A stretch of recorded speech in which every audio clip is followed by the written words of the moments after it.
Hello students. In this video, we will continue with the explanation of chapter 11 Force and Pressure. Let's first recall in short what we have learned in our previous video. We learned about force. Now what is force? Force is a push or pull on an object in attempt to change its state of motion. For force to come into action, what is must? Yes, the interaction between the two objects is must for force to come into action. And then we have learnt about the nature of force also. There are different conditions to learn the nature of force.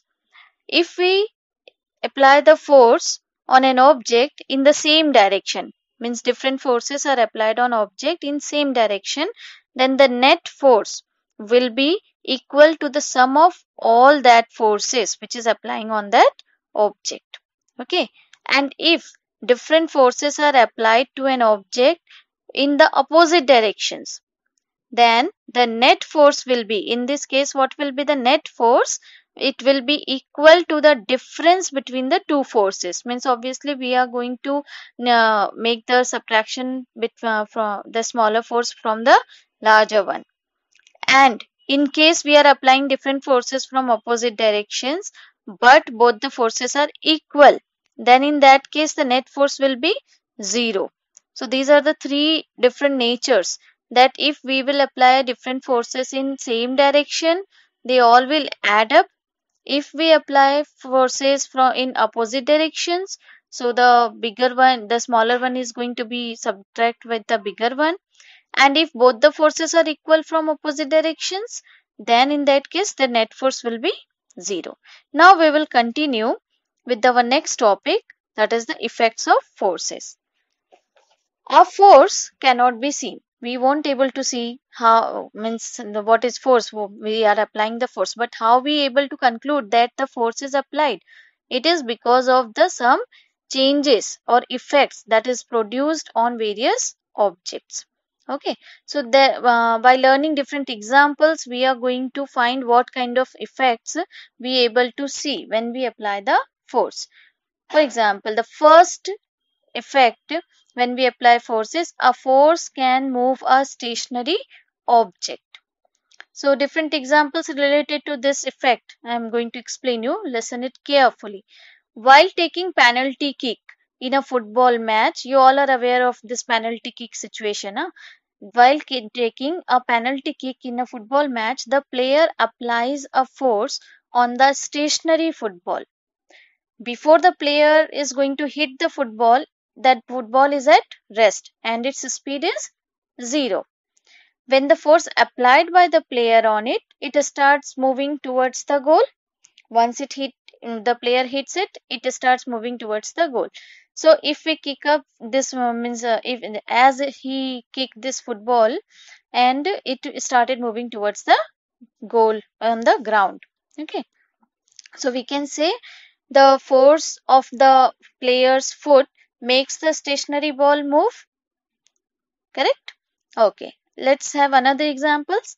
The trolley. Whenever you went to buy grocery or something else, any shopping, you are putting your products in the trolley. Okay. So the trolley moves. When it moves along the direction of the push, when you are going to push it, it is going to move in that direction. It means you are applying what? You are applying the force on trolley. Next example, the hockey stick, it hits the ball forward. Whenever you are going to hit the ball, whichever direction you are hitting, the ball will move pushed in that direction. Another example, you all are aware, the drawer is pulled to open. So all this push pull are nothing but force. So we can say that a force can move a stationary object. I hope the first effect is clear. Okay, let's move ahead to the second effect of force. A force can stop a moving object.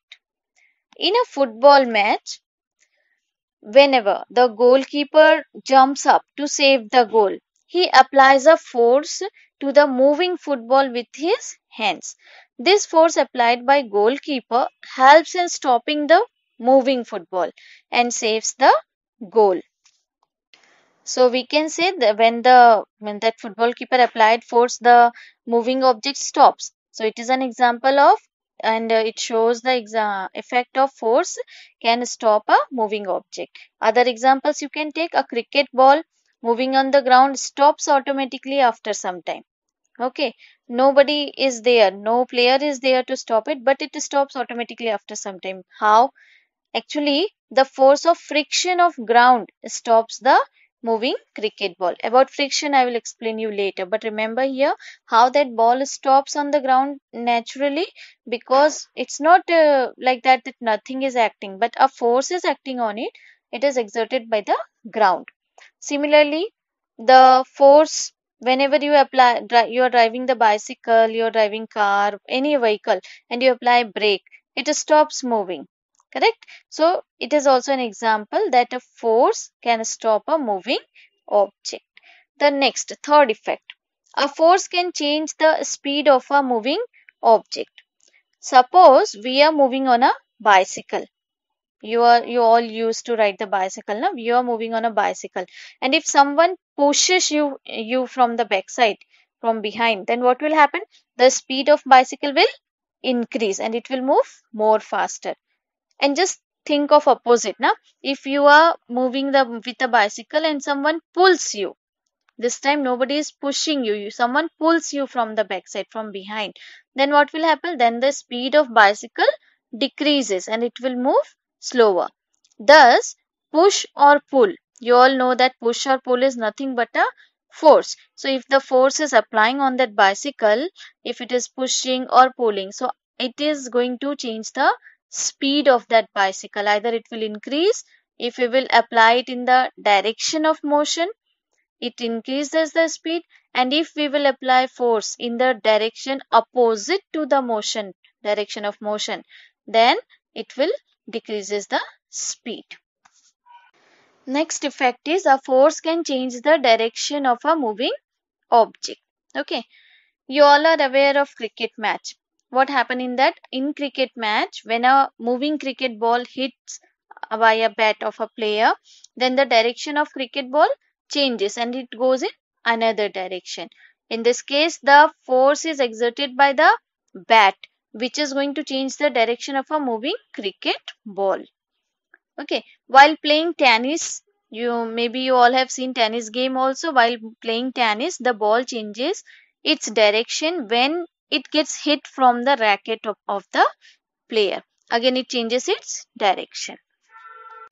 Before telling you about the another effect, you should remember or you should understood a term state of motion.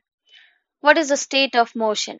State of motion of an object is described by its speed and the direction of motion. Motion means movement. Okay. So the state of motion of any object is described on the basis of its speed and the direction of its motion. You can define a change in either the speed of an object or the direction of its motion, or both, is called change in its state of motion. A force can change, students, both the direction and speed. That's why a force can change the state of motion of an object. The next effect, a force can change the shape and size of an object. If we take a light spring and pull it at both the ends with our hands, means you take a small spring, then just pull it from both the ends, what will happen? It will get stretched, means the shape and size of the spring changes. So we can say the force of our hands changes the shape and size of the spring. Okay, another example you can take of the shape of dough. Every day your mother used to knead the dough, no? It changes it's on pressing with the hands. Whenever we are kneading it and we pressed it with our hands, it changes its shape. When we press the dough, we apply force on it. So we can say the shape of dough changes on applying force. There are many other examples, students. The every day you used to take out the toothpaste from the toothpaste tube.